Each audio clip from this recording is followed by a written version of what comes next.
Hey everyone, this is Julian from the Binary Lab. Here on my personal Facebook doing a live on fault versus responsibility. So I've been away for a couple of days, took some time off to do some errands, kind of like a workcation in Osaka, Japan. So it was quite a nice trip. It gave me a couple of different ideas, and I'll be talking about some of those ideas in a separate video. Like in a separate video, I'll be talking about I have an analogy with regards to life that's totally related to Universal Express and standard entry. So if you guys visited Universal Studios, you know exactly what that means. But today in this video, I'm going to be talking more along the lines of fault versus responsibility. And the concept that gave me the concept, one of the inspirations that made me make this video comes from a book. Hey there, Hamish. Hello there, Candy. This gave me so this book that gave me inspiration for this video is the book called The Subtle Art of Not Giving a Fuck by Mark Manson. So I'm still reading that book. I admit to you that it's a really, really good book. It is not as trivial as the title would suggest, and this is in one of the middle chapters. It actually talks about faults, responsibilities, and I just want to give like some reflections about that. And for the rest of you who have not come across that book, I highly recommend that you go read it.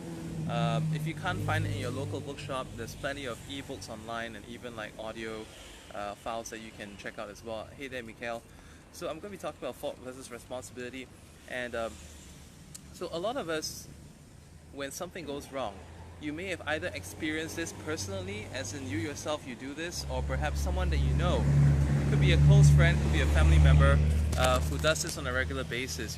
Like basically when something goes wrong, you find someone to blame. This video is not in itself about blaming, okay? This video is also along the time, I want to talk about the times when sometimes something may happen that's totally out of your control. You didn't want it to happen, it is not your fault, okay? But what do you do in that situation?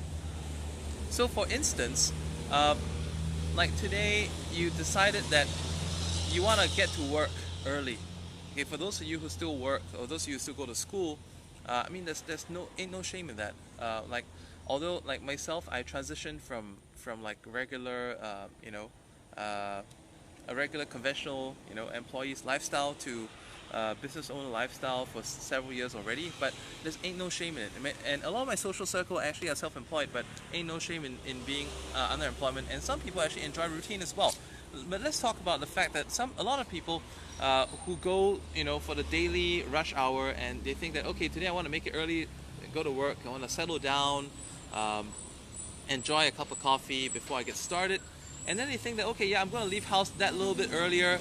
If I do everything on time by this, if I wake up, brush my teeth by this time, if I have my breakfast by this time, get out the door by this time, make it to the bus station by this time, and then connect to the train station by this time. If I get on this particular train, I'm going to have an extremely smooth day. So what happens is that you may have experienced this before as well, that everything went according to plan or better than you planned, but then when you get to the train station, oh my god, we have a train disruption, and this happens a lot in Singapore. By the way, I saw on Facebook the other day that someone was making a video about security scanners going into the Singapore MRTs. Is that for real? Is that a hoax? Are they really doing what China is doing right now when you go in and out of train stations? That's like totally. If it was so, oh my god, I can imagine that's such a waste of time. So, anyways, if everything went right on track, well, the MRT Northeast line had a track disorder and it has to be fixed. Everyone has to be diverted to the courtesy shuttle buses, and there you go. You're gonna be an hour and a half late for work. Can't do anything about it. Or let's say I've spent some time living in Sydney, Australia as well. And the trains do break down quite a bit as well. They also have a similar system of like shuttle buses. Just like those shuttle buses, they kind of bridge between stations and not so indirect like the ones in Singapore. But you're met with a train disruption, or let's say you drove out, you decided that you've got an early morning presentation, you want to get to work early, you don't take the train but you drive. But who would have expected that some idiots who couldn't follow instructions, they got into they caused an accident at the T-junction, and now everything's the traffic's just on a you know a backlog, terrible backlog. It's not your fault because you took every measure that you could to get there on time, to get to one spot along the way on time. But the rest of the journey, okay, do you think that the people waiting for you to presentation is gonna care what the reason is if it was really important? Or let's say, do you think your boss is gonna care? Maybe your boss commutes in such a way that he walks from his condo to the office, and he doesn't have to worry about jams, and he doesn't understand what it means to be in a traffic jam. He doesn't understand what it means, you know, to have a train delay. So it's your fault, but now it's also your responsibility. So a lot of things in life happen that way. For instance, like you know, within my house, as you know, I have you know, I married twice. I have 2 kids from my first marriage, and when my kids misbehave, okay, it's not my fault, okay. To some extent, you can say that it is, but I mean, I'm only responsible for habits they've been exposed to as a result of me. So cursing, swearing, well, that actually unfortunately comes from me. That's my fault and responsibility. But there are also other things that happen. For instance, they may pick up habits from school. It's not my fault, but it's my responsibility to ensure that they behave in a more socially acceptable way, so that, you know, you know, my wife and their stepmom is able to accept their behavior.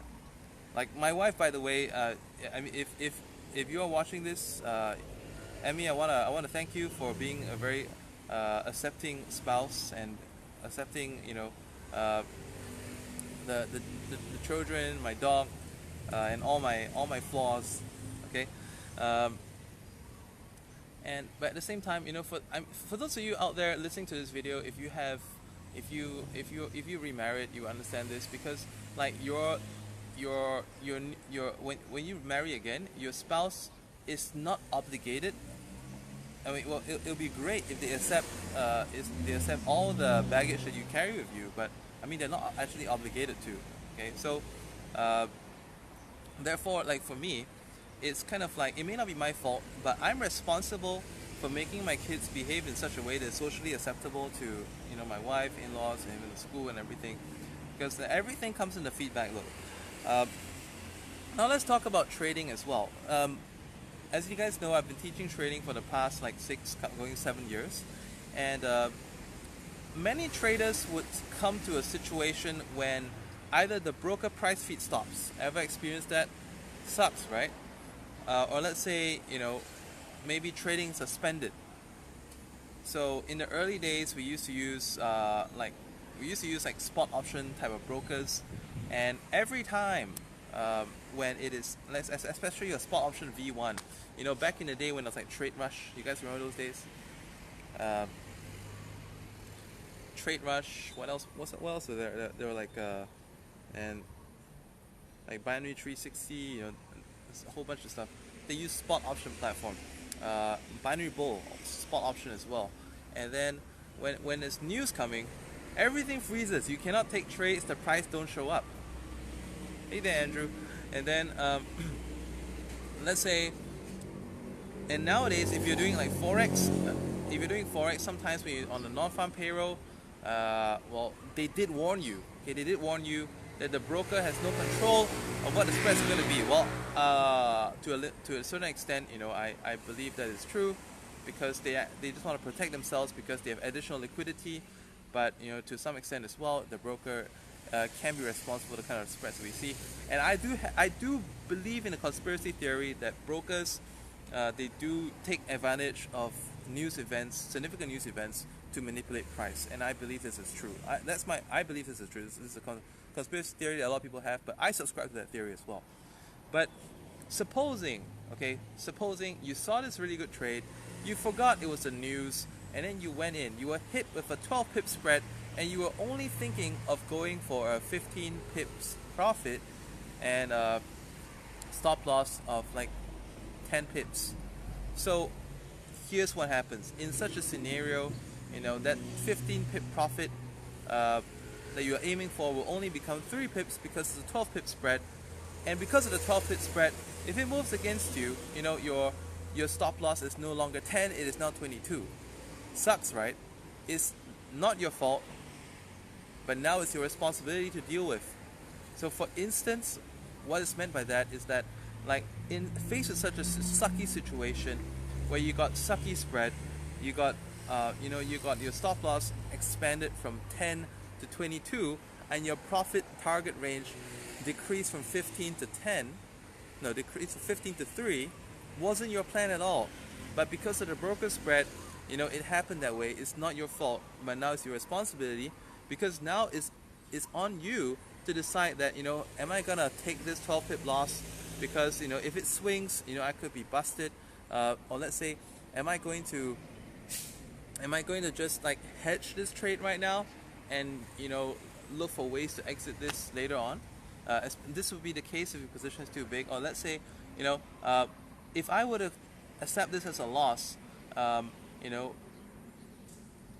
am I going to recoup what was lost in that trade that didn't happen the way that I wanted? Hey there, Carlos. It's great to see you on this Facebook Live. It's been a long time as well.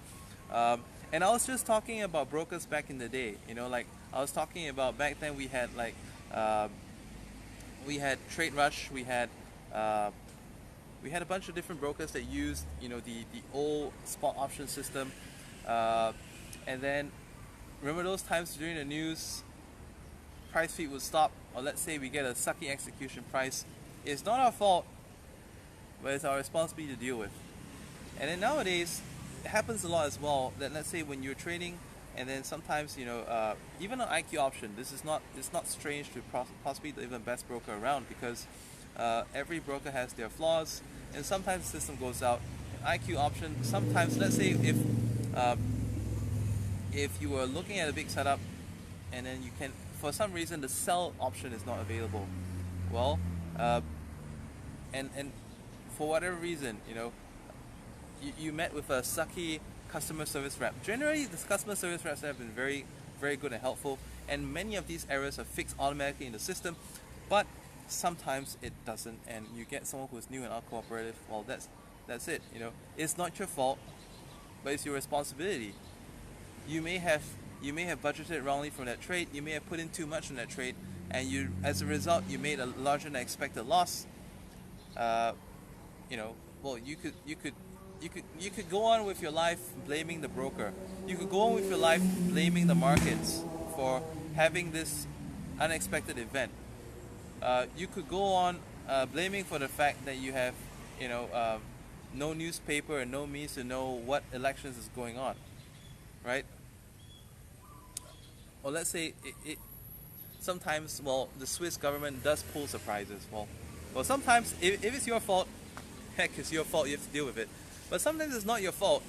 It could be something like Swiss government likes to deal surprises. I remember a time when I was 20. This was about 9 years back. It was 9 years back when I was 25. I think it was that year. The Swiss National Bank suddenly decided to peg the currency to the euro, and we had like a 1,300 pip jump in a span of 5 minutes. So at a point in time, I was actually trading quite big because I was trying to do like the arbitrage. And what do you know? Because if you're trying to, sorry, not arbitrage, but I was trying to do like a carry. I was trying to do like a carry trade, and I was also trying to wait for the difference to expand between the Euro USD and the USD CHF. And suddenly it jumped. Okay, so what did I have to do? I had to quickly. It's not my fault. I didn't know this news was coming. It was not even announced. I check my news on a regular basis. It wasn't there. It suddenly happened, and then it was my responsibility to deal with it. So some people margin call because of they go trading too big, and then suddenly shit happens. Some people make unexpected loss, or it could even be the day to day. It could be a day to day, like the car in front suddenly stopped, and you were not 100% alert, and by the time you braked, it was too late, and you still kind of like damaged the person in front's bumper. it's not exactly your fault. But unfortunately, the traffic system is such that they tend to penalize the person who collides with the car more than the one who just slowed down, because that guy can argue it's like for safety reasons, whatnot. It's not your fault, but it's your responsibility. So there are many things out there, and you could possibly think of a couple of things as well. Comment beneath this video if you can think of anything. I've just been throwing examples throughout the course of this video, things that may not be they may or may not be your fault, but you have to deal with it. Traffic, kids, for instance. Your pet could have peed. The pet could have peed on your neighbor's shoe, right? It's not your fault, because your dog doesn't usually do that. But it's your responsibility to wash off that dog pee from your neighbor's shoe and return it to your neighbor. Well, hopefully it was just a plastic sandal from Crocs, which is easy to wash, and not something that's like a winter shoe. Hey, the sound's getting kind of bad because it's renovation just starting out, so I think I'll just end it off here. But so I gave a couple of examples talking about like fault versus responsibility in day-to-day life, and also for those of you who trade. So the point of me sharing this with you is that I just want you to have a little think, about the things that happen that may not be so favorable. But the unfortunate news is that if you just sit around and say it wasn't your fault, you didn't do it, maybe you have no one to blame. You can blame on the circumstances, but the unfortunate news is that because it happened that way, you have to deal with it somehow, and so you better deal with it rather than think of like all the reasons you can give. How about start thinking about the ways that you can make it better? If you're stuck in a jam today, how about start thinking of how can you start doing some of your work?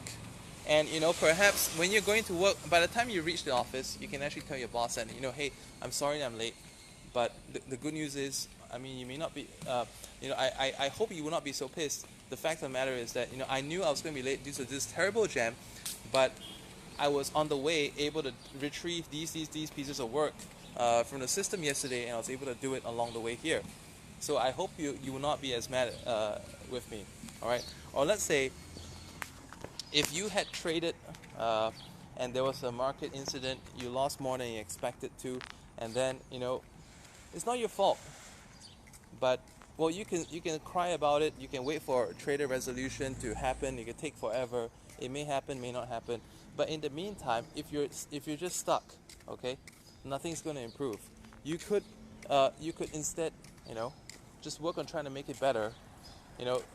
Concentrate, get back to basics, see what went wrong, trade. Okay, review your strategy, improve it, continue to trade. So these are the different ways that you can very constructively deal with a situation. Like some of you, maybe you remarried for the second time, third time. You have kids from a previous marriage. They're misbehaving in such a way that no one would expect, and you wouldn't even expect your new spouse to be accepting the way that they behave. It's not your fault because maybe your kid picked up the habit from school, but it's your responsibility. You could blame it on the school forever. You could blame it on the kids at school. But let's say if you had no other choice, would you? The responsible thing to do is to instead think of ways to work on their behavior and improve their behavior instead. It could, like for instance, like my kids. I think they could have got it from me. Probably it's genetic or something. My two kids do have like ADD in different ways, and it's not the most socially acceptable. Like my son is the very subtle, observing. No, he seems like he's not paying attention, but he is. He seems like he's not thinking, but he is. That kind of ADD. And then at other times he's just like all over the place. My daughter's a different kind of ADD. My daughter is like she just can't sit. She She just like, you know, for things that she's interested in, she pays attention. For things that she's not, she just switches off and you know, like does something else, draws, stares into space, whatnot. Um, it's not my fault, but it's my responsibility to try to get them to learn and to get interested, to interest them in the subjects that they're not currently interested in, so that they can, you know, get on with it and you know, and get less complaints from the school and blah blah blah. All right, so hope I've given you guys some ideas. More power to you. Take more action in your life. I know when sometimes, like we say, you know, when the shit hits the fan, you still gotta fix it somehow. So that's all for now. See you in tomorrow's video.